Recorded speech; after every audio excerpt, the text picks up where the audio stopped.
wakina menjati madang wajami. Asal-usulku tersembunyi dalam misteri. Namun kesaktianku akan segera terungkap.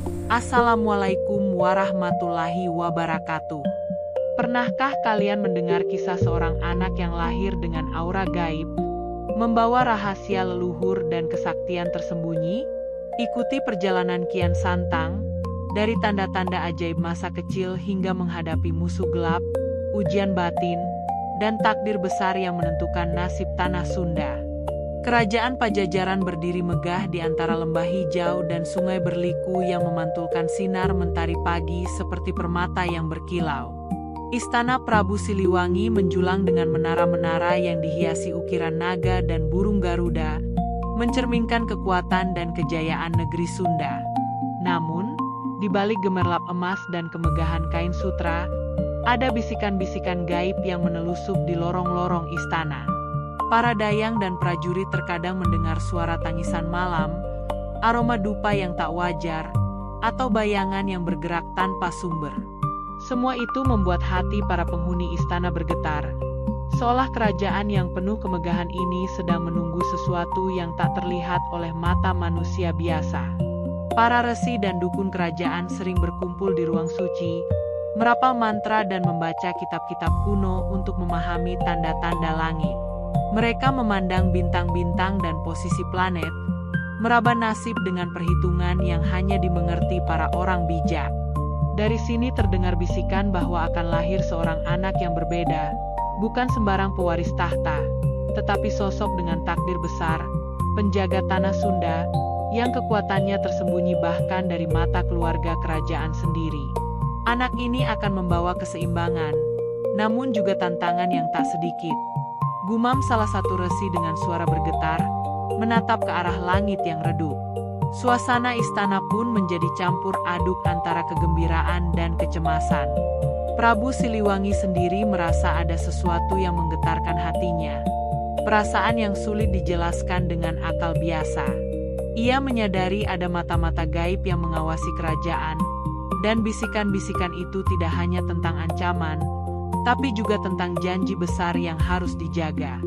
Para prajurit yang berpatroli melaporkan cahaya aneh di hutan, hewan-hewan yang bertingkah aneh, dan kabut yang muncul tanpa sebab. Semua tanda itu menguatkan keyakinan para resi bahwa kelahiran sang anak adalah peristiwa luar biasa yang akan mengubah sejarah Pajajaran. Malam sebelum kelahiran, istana dipenuhi ketegangan mistis. Lampu-lampu minyak bergetar oleh hembusan angin yang tak menentu, dan gema doa terdengar dari setiap sudut. Bahkan pohon-pohon di taman istana seolah ikut menunduk dan berbisik. Beberapa dayang yang sedang berjaga di kamar sang ratu merasakan hawa berbeda, seolah ada makhluk tak terlihat berdiri di dekat ranjang.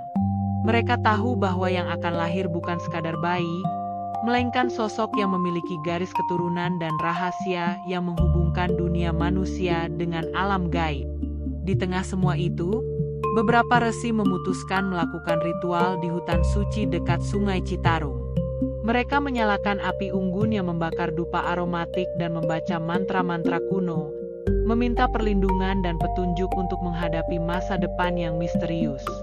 Mereka percaya bahwa sang anak, yang akan lahir dalam beberapa hari lagi, membawa darah leluhur yang kuat dan peran sebagai pelindung tanah Sunda.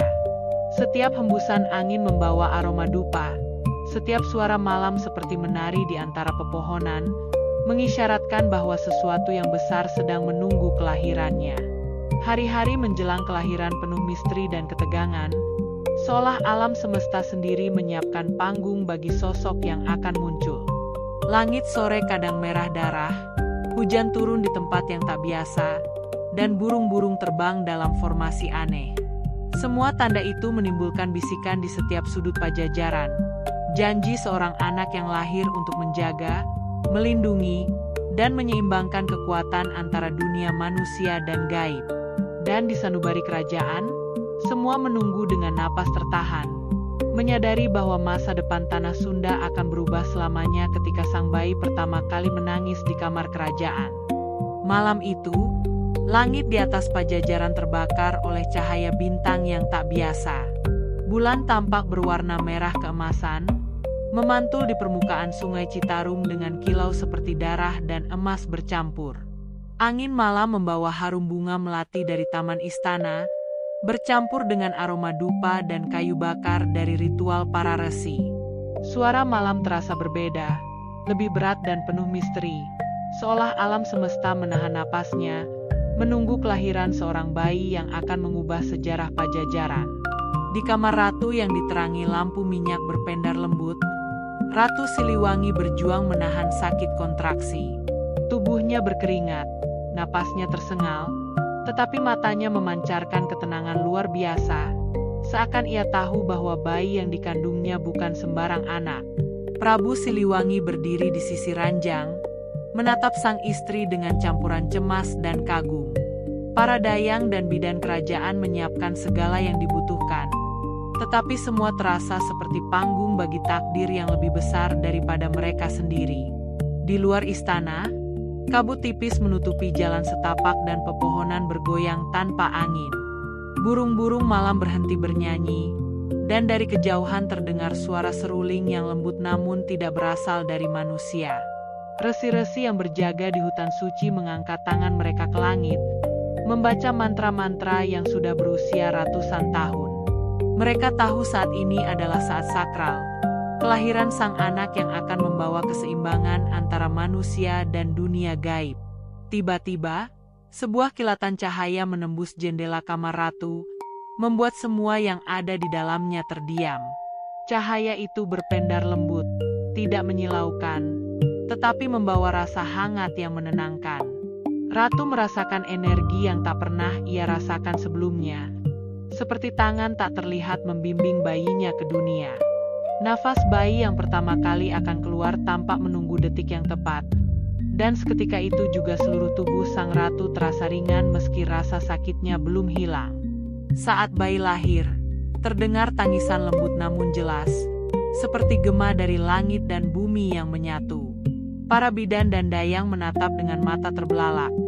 Bayi itu memiliki cahaya tipis di kulitnya, seakan sinar bintang menempel di tubuh mungilnya. Prabu Siliwangi merasakan getaran di dadanya. Sangat halus, tetapi cukup untuk membuat hatinya bergetar. Ia tahu, putranya bukan hanya pewaris tahta, tetapi titisan kekuatan yang ditakdirkan untuk menjaga tanah Sunda.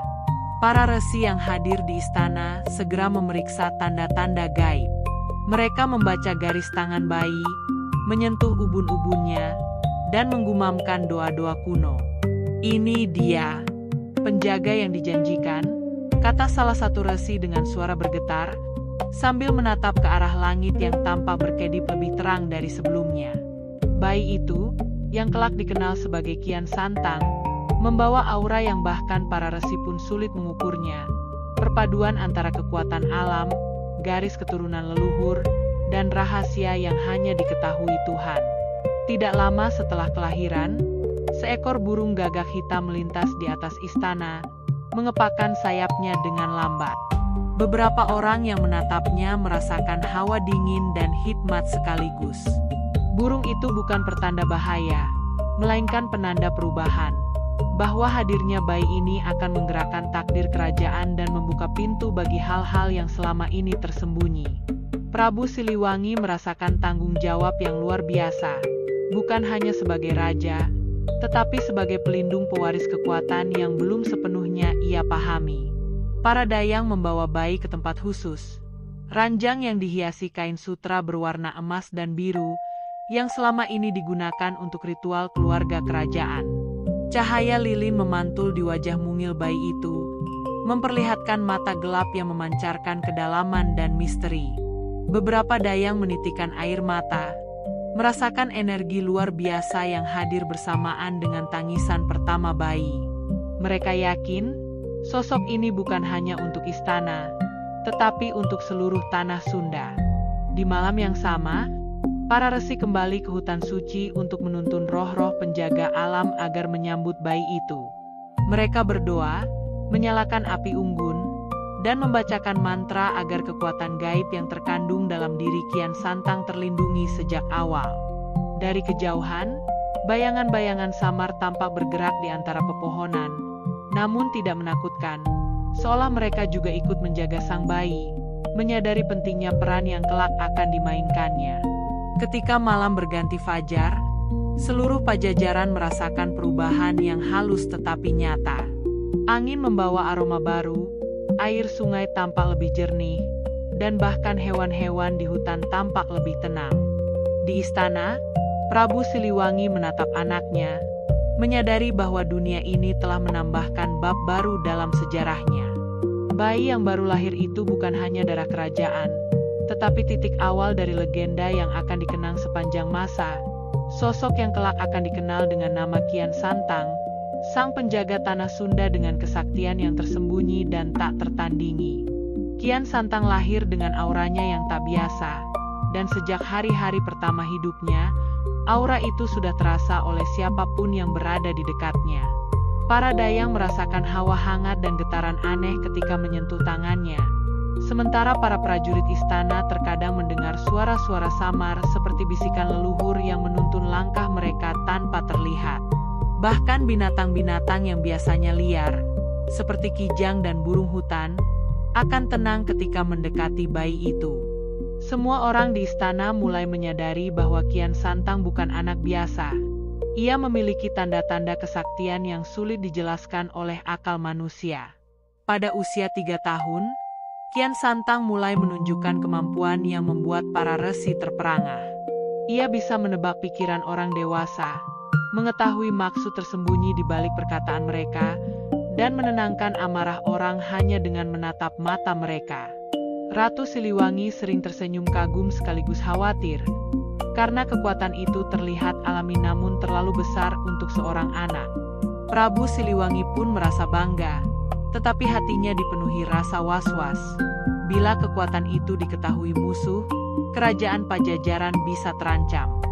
Suatu hari, ketika Kian Santang bermain di taman istana, seekor harimau yang terluka masuk ke halaman. Semua pengawal panik, tapi Kian Santang hanya menatapnya dengan tatapan tenang.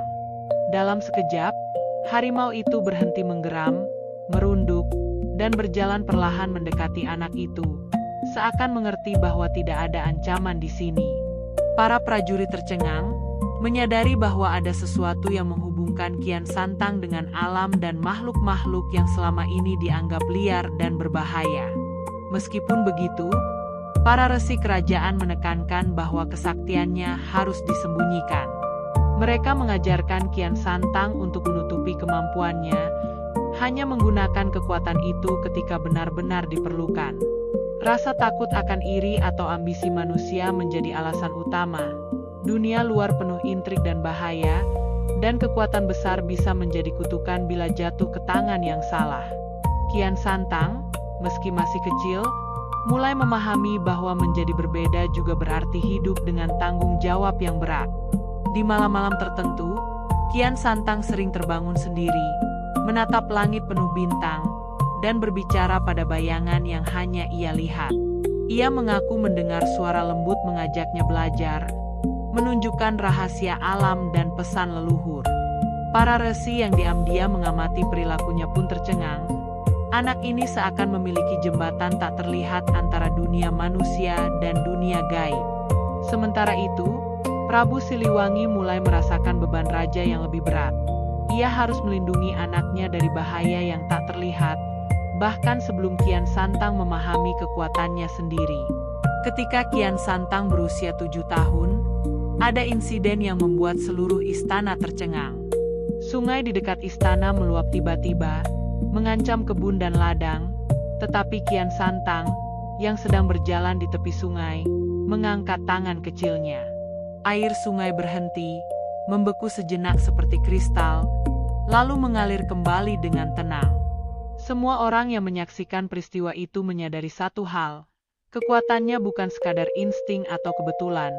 Ia adalah manifestasi dari warisan leluhur yang dijaga alam semesta.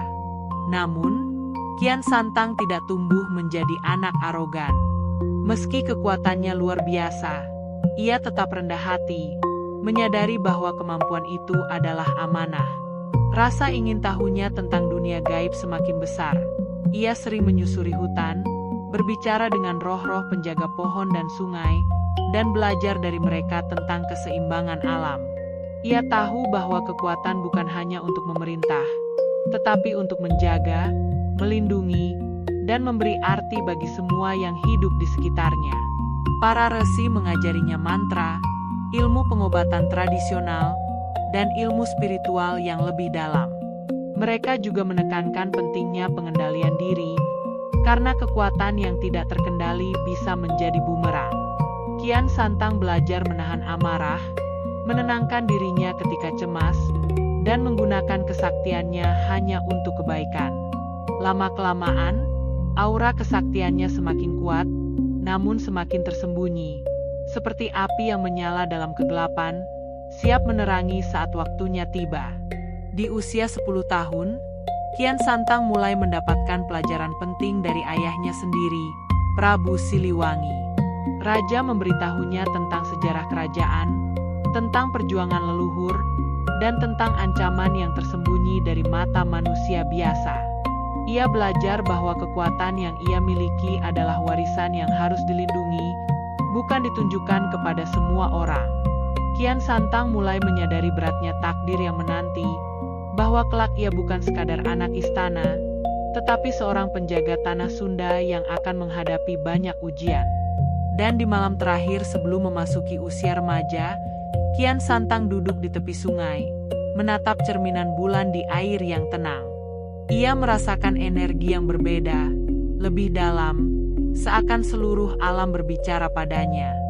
Bintang-bintang berkedip seolah memberi tanda, dan bayangan hutan tampak bergerak mengikuti gerakannya. Saat itu, ia menyadari satu kebenaran sederhana namun berat. Kekuatan terbesar bukan hanya kesaktian fisik, tetapi kebijaksanaan, hati yang tulus, dan keberanian untuk menanggung takdir yang telah ditentukan alam semesta. Kian Santang memasuki usia remaja, dan rasa ingin tahunya tentang dunia di luar istana semakin membara. Ia sering menyelinap ke hutan lebat di pinggiran Pajajaran, tempat pepohonan tinggi menutupi cahaya matahari dan kabut pagi menari di antara akar-akar pohon. Hutan ini bukan sembarang hutan. Para resi menyebutnya sebagai hutan gaib Cibodas. Rumah bagi roh-roh penjaga alam dan makhluk yang hanya muncul bagi mereka yang memiliki aura khusus. Sejak langkah pertamanya di tanah berembun itu, Kian Santang merasakan getaran berbeda. Suara-suara halus berbisik di telinganya, bayangan samar bergerak di antara pepohonan, seolah menyambut kedatangannya. Di tengah hutan, ia menemukan sebuah danau kecil yang airnya berkilau seperti kaca, memantulkan cahaya bulan dengan sempurna. Saat Kian Santang menatap permukaan air itu, ia melihat sosok samar yang menatapnya balik. Bukan manusia, tetapi bayangan yang indah namun penuh misteri. Sosok itu berbicara. Suaranya seperti gema dari angin dan daun-daun yang bergoyang. Kian Santang, engkau bukan anak biasa. Darahmu membawa warisan yang lebih tua daripada istana ini, lebih tua daripada gunung-gunung dan sungai-sungai yang mengalir di tanah Sunda. Kata bayangan itu membuat jantung Kian Santang berdebar sekaligus kagum. Rasa ingin tahunya semakin menggebu, dan Kian Santang mulai menjalin komunikasi dengan makhluk-makhluk gaib lainnya. Roh pohon tua, naga sungai kecil, dan burung hitam yang bisa berbicara. Mereka memberitahunya tentang keseimbangan alam, tentang energi yang mengalir di seluruh tanah Sunda, dan tentang bahaya yang mengintai jika keseimbangan itu terganggu. Kian Santang merasa bahwa kekuatannya bukan hanya untuk dirinya sendiri, tetapi untuk menjaga harmoni antara dunia manusia dan dunia gaib. Pada suatu malam, ketika ia duduk di tepi danau, muncul sosok yang lebih kuat dan mengintimidasi. Seorang roh tua berpakaian sutra yang berkilau, wajahnya separuh tersembunyi di balik bayangan. Roh itu memperkenalkan dirinya sebagai penjaga hutan Pajajaran, yang telah mengamati Kian Santang sejak lahir.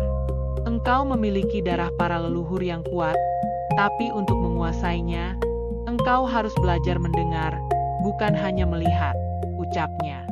Kian Santang menunduk hormat, merasakan energi luar biasa dari sosok itu, seakan seluruh hutan bergetar mengikuti kata-katanya. Hari-hari berikutnya, Kian Santang mengunjungi hutan secara diam-diam, belajar memahami bahasa alam dan makhluk gaib. Ia belajar bahwa pepohonan bisa berbicara lewat daun, sungai melalui alirannya, dan angin melalui bisikannya. Dengan kesabaran, ia mulai merasakan aliran energi dalam tubuhnya sendiri, memahami bagaimana kesaktiannya terhubung dengan dunia gaib di sekitarnya. Setiap kali ia berhasil menyelaraskan diri, aura di sekelilingnya semakin bercahaya, menandakan bahwa kekuatan itu bukan sekadar warisan fisik, tetapi juga spiritual. Namun tidak semua makhluk gaib bersahabat. Suatu kali, Kian Santang dihadang oleh makhluk bayangan yang mencoba menggoda dan menakutinya. Makhluk itu mencoba membangkitkan rasa takut, amarah, dan keserakahan di dalam hati Kian Santang, berharap kekuatannya akan tersesat. Anak itu menutup mata, menarik napas dalam, dan mengingat ajaran resi serta pesan roh penjaga. Kekuatan terbesar datang dari ketenangan hati. Dengan itu, makhluk bayangan itu sirna, dan Kian Santang menyadari bahwa kesaktiannya bukan hanya tentang kemampuan fisik, tetapi juga penguasaan diri. Suatu malam lain, ia menyaksikan fenomena langit yang luar biasa. Bintang-bintang membentuk pola yang seakan menunjuk jalannya, dan cahaya bulan menyentuh permukaan danau sehingga membentuk lingkaran bercahaya. Dalam lingkaran itu, roh-roh penjaga muncul dan berbisik tentang tugasnya di masa depan. Mereka menegaskan bahwa suatu hari nanti, Kian Santang akan menghadapi ujian yang lebih besar daripada yang pernah ia alami. Pertarungan yang tidak hanya fisik, tetapi juga spiritual, antara kekuatan terang dan gelap yang mengincar tanah Sunda. Kian Santang mulai menyadari beban takdirnya.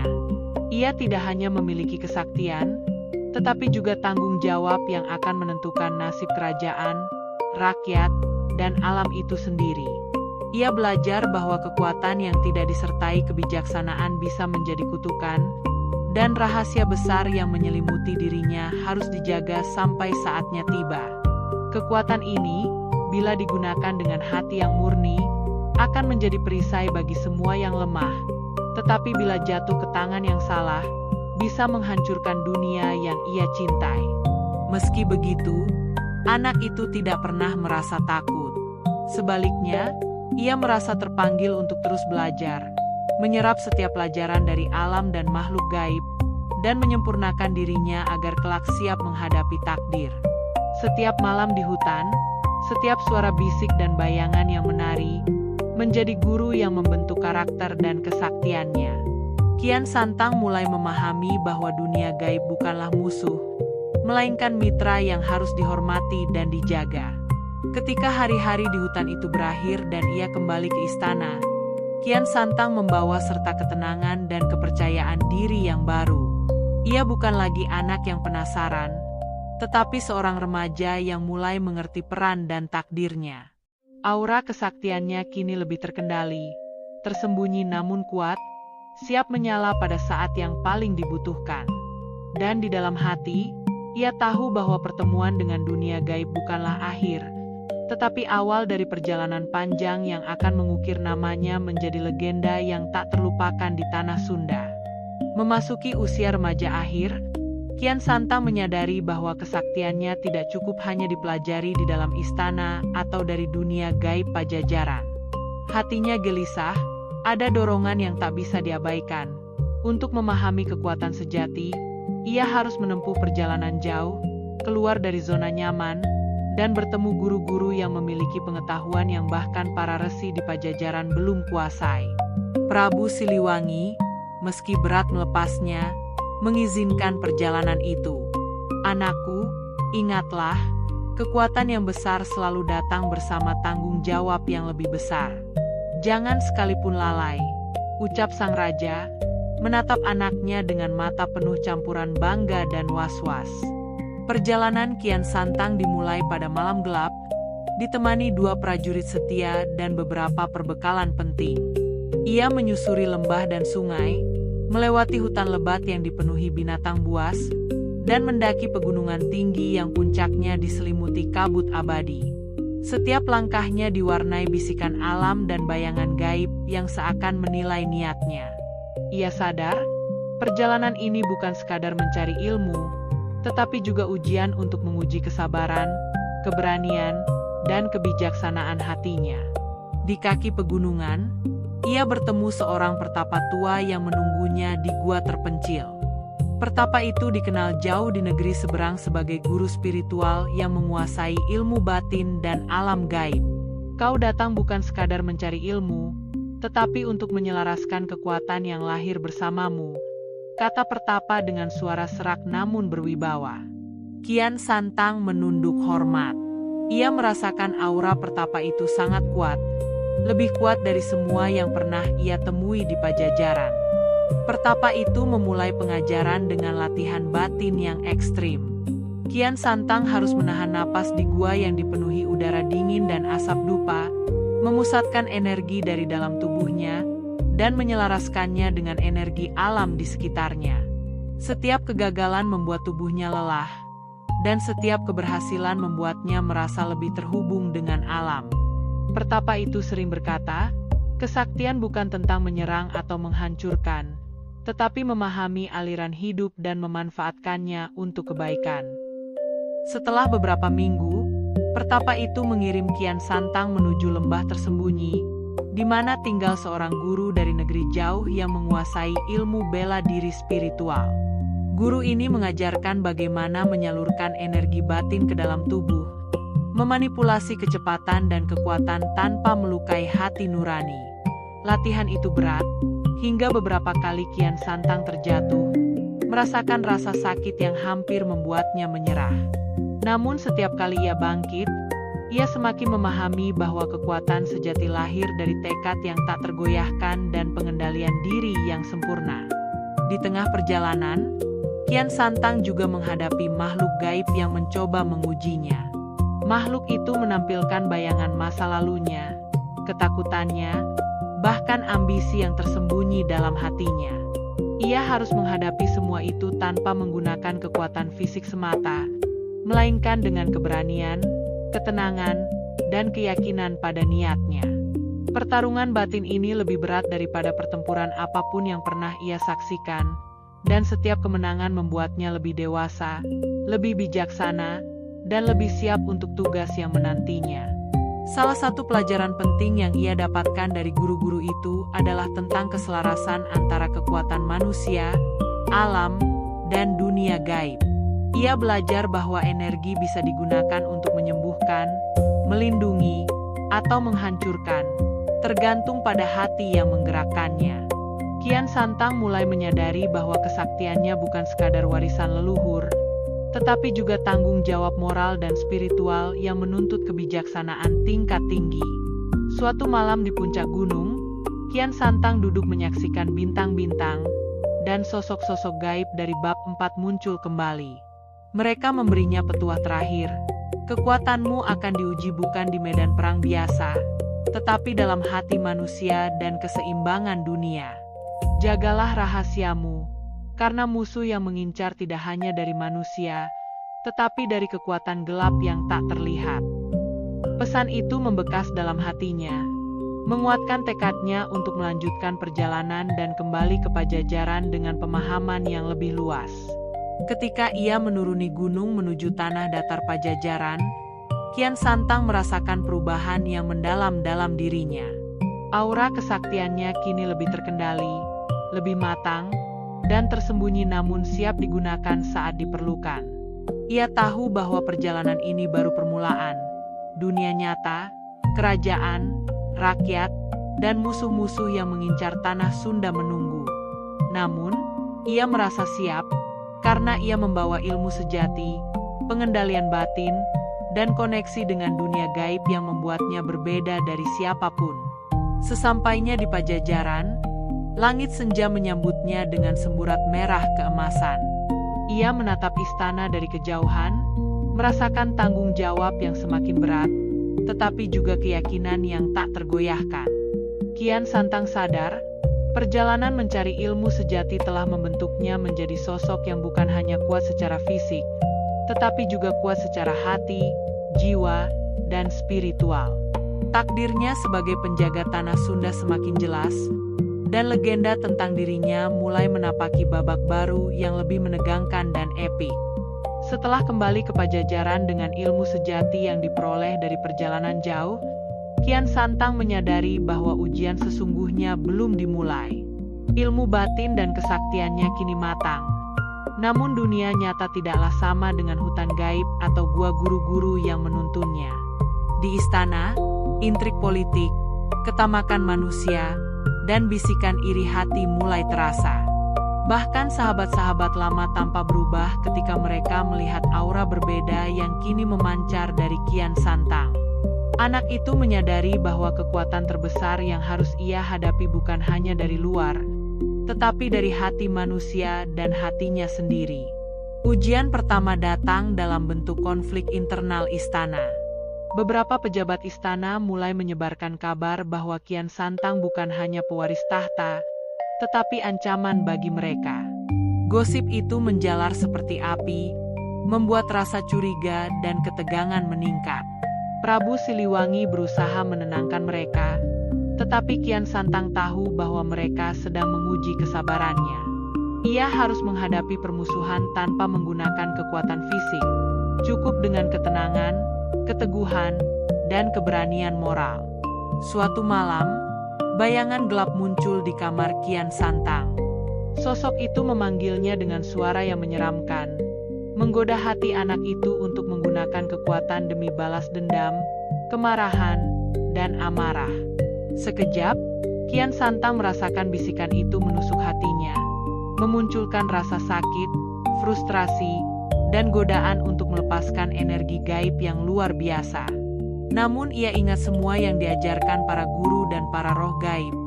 Kekuatan tanpa hati adalah kehancuran. Dengan menenangkan diri, ia menolak bayangan itu, dan aura gelap itu sirna perlahan. Ujian berikutnya muncul saat bencana alam melanda desa di sekitar istana. Sungai meluap, angin kencang menghancurkan rumah, dan warga panik. Kian Santang menghadapi dilema besar, menggunakan kesaktiannya secara terang-terangan untuk menyelamatkan banyak orang, atau tetap menyembunyikannya demi rahasia kekuatan yang harus dijaga. Ia memutuskan untuk bertindak dengan hati yang tulus, menyalurkan energi alam untuk menenangkan banjir, memulihkan pohon tumbang, dan menuntun warga ke tempat aman. Semua dilakukan tanpa meninggalkan jejak kesaktian yang mencolok. Setelah bencana itu, para resi kerajaan memberi Kian Santang pelajaran paling berat, ujian iman. Ia diajarkan bahwa kekuatan yang besar bukan hanya tentang melawan musuh atau mengatasi bahaya, tetapi tentang memilih jalan yang benar ketika tidak ada yang melihat, ketika tidak ada yang memberi pujian, bahkan ketika tidak ada yang percaya. Kesaktian tanpa iman adalah cahaya yang menyilaukan, tetapi tidak memberi hangat pada siapapun, kata salah satu resi, menatap mata Kian Santang penuh arti. Di malam-malam berikutnya, Kian Santang mulai mengalami ujian batin yang lebih halus, namun lebih menyakitkan. Ia menyaksikan ketidakadilan, iri hati, dan keserakahan di sekelilingnya.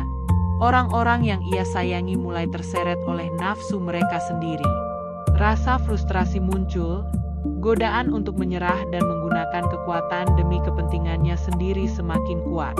Namun ia menutup mata, menarik napas panjang, dan mengingat setiap pesan dari gurunya. Kekuatan sejati adalah kesabaran dan ketulusan hati. Ujian fisik juga tak kalah berat. Musuh yang mengintai kerajaan mulai bergerak. Prajurit bayangan menyerang desa, mencoba mencari tahu siapa yang memiliki kesaktian yang tersembunyi. Kian Santang menghadapi mereka dengan strategi dan kecerdikan, memanfaatkan ilmu yang ia pelajari dalam perjalanan, bukan sekadar kekuatan gaib. Setiap pertarungan membuatnya semakin menyadari bahwa kesaktian sejati bukan tentang kekuatan menghancurkan, melainkan kemampuan mengendalikan situasi dengan bijaksana. Pada puncak ujian, Kian Santang dihadapkan pada roh gelap yang kuat, yang mencoba memanfaatkan kelemahannya. Rasa rindu pada keluarganya, ketakutan akan kehilangan mereka, dan keinginan untuk diterima di tengah manusia yang tampaknya iri dan curiga padanya. Pertarungan batin ini membuat tubuh dan jiwanya terasa terbakar. Namun, melalui doa dan ketenangan batin, Kian Santang menyalurkan energi dengan benar, mengalahkan roh gelap itu tanpa membinasakannya, hanya menahannya sampai ia belajar. Setelah semua ujian itu, Kian Santang duduk di puncak bukit, menatap matahari terbenam yang memantul di Sungai Citarum. Ia menyadari bahwa setiap konflik, setiap godaan, setiap bencana dan intrik, bukan hanya ujian kekuatan fisik, tetapi ujian hati. Kesaktiannya kini matang, tetapi lebih dari itu, ia belajar bahwa kekuatan tanpa iman akan membawa kehancuran. Ia menemukan keseimbangan antara kesaktiannya, tanggung jawabnya, dan cinta pada tanah Sunda. Dan di saat itulah, ia merasakan sebuah aura baru, rasa percaya diri yang tidak sombong, ketenangan yang tidak rapuh, dan keberanian yang tulus. Kian Santang memahami bahwa kesaktian yang tersembunyi sejak lahir bukanlah sekadar hadiah, tetapi amanah, ujian, dan tanggung jawab terbesar. Ia siap menghadapi tantangan berikutnya, rahasia kerajaan yang tersembunyi, musuh yang mengintai, dan takdir yang menantinya sebagai pelindung tanah Sunda. Ia bukan hanya anak kerajaan, ia adalah calon legenda. Setelah melewati ujian iman dan kesaktiannya, Kian Santang mulai menyadari bahwa kekuatan yang ia miliki bukan hanya rahasia antara dirinya dan alam gaib, tetapi juga rahasia besar kerajaan yang selama ini tersembunyi dari mata rakyat. Prabu Siliwangi memanggilnya ke ruang pribadi istana, sebuah ruang yang jarang dimasuki siapapun selain keluarga kerajaan dan para resi tertua. Di sana, di balik tirai sutra berlapis emas, sang raja menatap anaknya dengan mata serius, seolah membawa beban yang tak tertulis di dalam sejarah Pajajaran. "Anakku," kata Prabu Siliwangi perlahan, "ada sesuatu yang harus engkau ketahui sebelum takdirmu benar-benar dimulai. Kekuatannya bukan hanya milikmu. Selama ini, aku menyembunyikan rahasia yang bisa mengubah segalanya, bahkan keseimbangan kerajaan." Kian Santang menatap ayahnya. Rasa penasaran dan ketegangan menyelimuti hati remajanya. Ia tahu bahwa apapun yang akan diungkapkan sang raja bukan sekadar cerita masa lalu, tetapi petunjuk penting untuk menghadapi masa depan. Prabu Siliwangi mulai menceritakan masa-masa ketika ia sendiri masih muda dan menghadapi ancaman besar dari kerajaan tetangga dan kekuatan gelap yang ingin menguasai Pajajaran. Ia mengungkapkan bahwa garis keturunan Kian Santang bukan sekadar darah kerajaan biasa, melainkan titisan leluhur dengan kesaktian yang terhubung langsung dengan roh penjaga tanah Sunda. Kekuatan ini sangat berharga, sehingga setiap ancaman terhadap kerajaan bisa langsung mengincar anak dengan darah itu.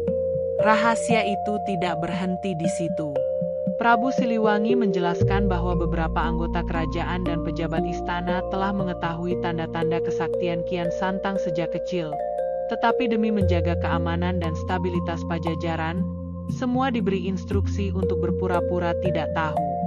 Bahkan para resi yang mengajarinya ilmu batin pun tidak mengungkapkan seluruh rahasia, karena dunia luar penuh intrik dan ambisi yang bisa menghancurkan segalanya bila kesaktian itu diketahui secara luas.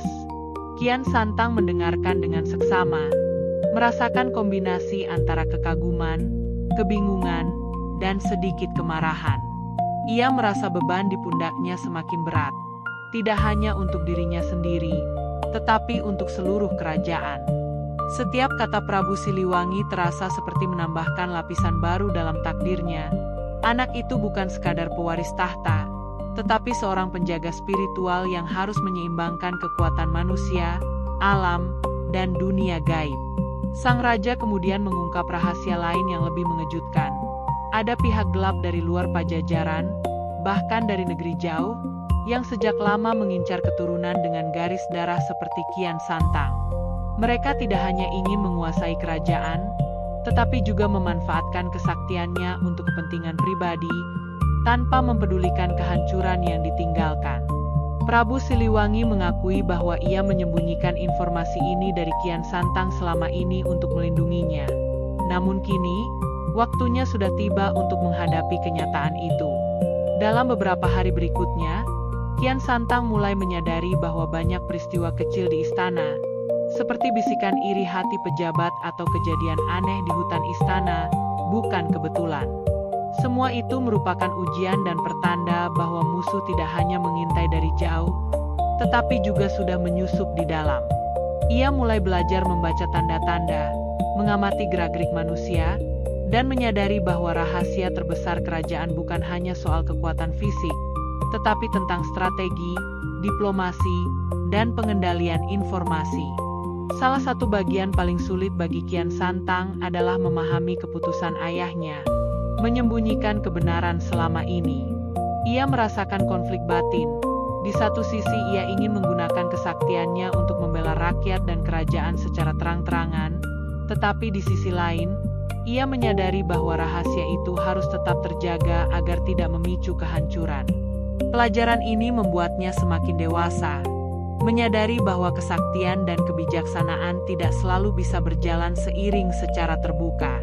Di malam-malam berikutnya, Kian Santang menelusuri sejarah keluarga kerajaan dengan bantuan para resi tertua. Ia mempelajari catatan kuno, mantra leluhur, dan kisah peperangan yang terlupakan. Semua menguatkan pemahaman bahwa kekuatan yang ia miliki adalah amanah, warisan yang harus dijaga dengan hati yang bersih. Ia juga menyadari bahwa musuh bukan hanya musuh fisik, tetapi musuh yang bisa muncul dari iri hati, keserakahan, dan pengkhianatan, bahkan dari orang-orang yang dekat dengannya. Ketika rahasia itu sepenuhnya terbuka di hadapannya, Kian Santang duduk di tepi sungai istana, menatap bayangan bulan yang memantul di air. Ia merasakan tanggung jawab yang luar biasa, tetapi juga keyakinan yang mantap. Kesaktian yang tersembunyi, ujian iman dan batin yang telah ia lalui, serta rahasia kerajaan yang kini ia pahami, semua menguatkan tekadnya. Ia tahu bahwa takdirnya bukan sekadar menjadi pewaris tahta, tetapi pelindung sejati tanah Sunda yang harus menjaga keseimbangan antara manusia, alam, dan dunia gaib, dan bahwa waktunya untuk menghadapi ujian terakhir semakin dekat. Kian Santang berdiri di atas bukit tertinggi di Pajajaran, menatap seluruh kerajaan yang terbentang di hadapannya. Angin malam berhembus lembut, membawa aroma tanah basah dan dedaunan yang bergoyang. Ia merasakan getaran energi alam di seluruh tubuhnya, mengalir seirama dengan kekuatan yang telah ia pelajari dari hutan gaib, guru-guru jauh, dan ujian batin yang telah membentuknya. Semua pengalaman itu kini menyatu, menjadikan Kian Santang bukan sekadar anak raja, tetapi seorang satria yang memiliki visi untuk menjaga tanah Sunda. Rasa tanggung jawabnya semakin berat ketika ia mengingat semua rahasia yang terungkap, intrik istana, ancaman musuh luar, serta kekuatan gelap yang mengintai di balik bayang-bayang. Ia tahu bahwa tugasnya bukan sekadar mempertahankan tahta, tetapi menjaga keseimbangan seluruh negeri. Kekuatan gaib yang tersembunyi sejak lahir harus digunakan dengan bijaksana, hanya pada saat yang paling dibutuhkan, agar tidak merusak harmoni yang telah diwariskan leluhur. Pertama-tama, Kian Santang mulai menata ulang istana, memperkuat hubungan dengan para resi, prajurit, dan pejabat yang setia. Ia berbicara secara terbuka tentang tanggung jawab moral dan spiritual, tanpa menyingkap semua rahasia kesaktiannya. Dengan cara itu, ia menanamkan rasa hormat, disiplin, dan kepercayaan di seluruh jajaran kerajaan. Para pejabat yang pernah iri hati kini mulai memahami kedalaman karakter sang satria, bahwa kekuatan bukan hanya soal kemampuan fisik, tetapi integritas dan hati yang tulus. Di luar istana, Kian Santang menelusuri desa-desa yang pernah dilanda bencana dan ketidakadilan. Ia memastikan bahwa rakyat merasakan perlindungan dari sang satria, meski ia tetap menjaga identitas kesaktiannya agar tidak menimbulkan ketergantungan atau ketakutan. Dengan kesabaran dan kebijaksanaan, ia membimbing warga, menanamkan pengetahuan tentang menjaga alam, dan menyatukan mereka melalui rasa percaya dan kepedulian. Ia tahu, kekuatan sejati adalah memberi, bukan mengambil. Namun legenda bukan hanya lahir dari tindakan baik, tetapi dari keberanian menghadapi ancaman. Kian Santang harus menghadapi sekelompok musuh yang ingin menguasai kerajaan dan memanfaatkan darahnya. Pertempuran itu tidak hanya fisik, tetapi juga spiritual. Energi gaib melayang di udara, bayangan gelap berputar di medan pertempuran, dan bumi sendiri seakan berguncang mengikuti langkah mereka. Kian Santang menghadapi semua itu dengan strategi yang cermat, ketenangan batin, dan kekuatan yang telah diasah melalui perjalanan panjangnya. Di puncak pertarungan, ia merasakan adanya momen kritis, kesempatan untuk menghancurkan musuh secara total, tetapi dengan risiko melanggar prinsip dan keseimbangan alam. Kian Santang menutup mata sejenak, mengingat semua pesan para guru, roh penjaga, dan ayahnya.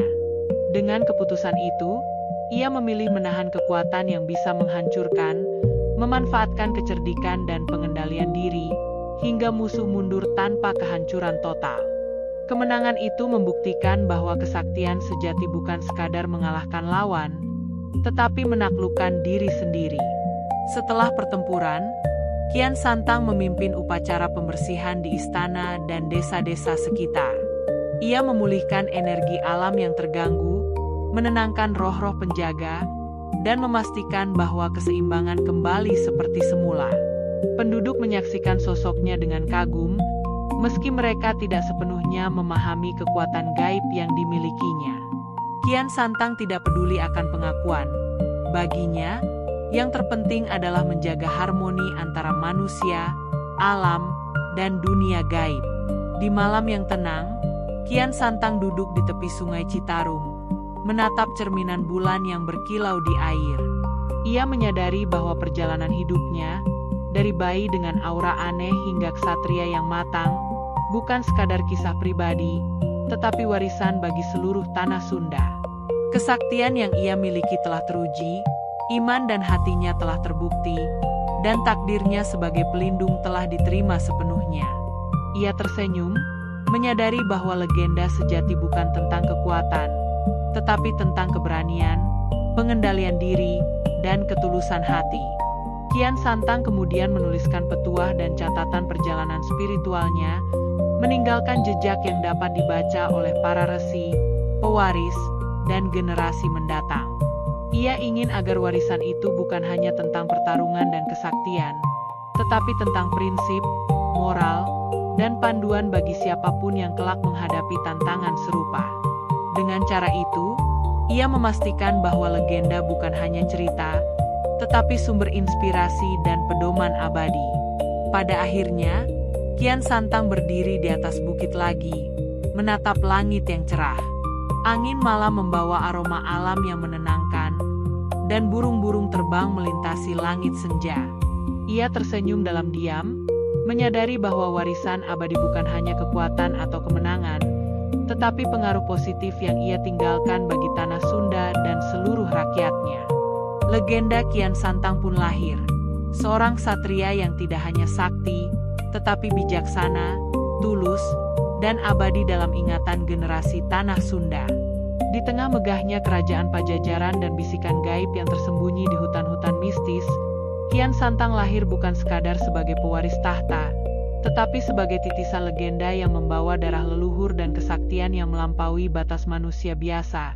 Dari masa kecilnya yang penuh tanda-tanda gaib, perjalanan panjang mencari ilmu sejati, ujian iman yang membakar hati, hingga menghadapi intrik gelap dan rahasia kerajaan yang tersembunyi, ia belajar bahwa kekuatan sejati bukan hanya menghancurkan musuh, tetapi menyeimbangkan hati, jiwa, dan alam semesta.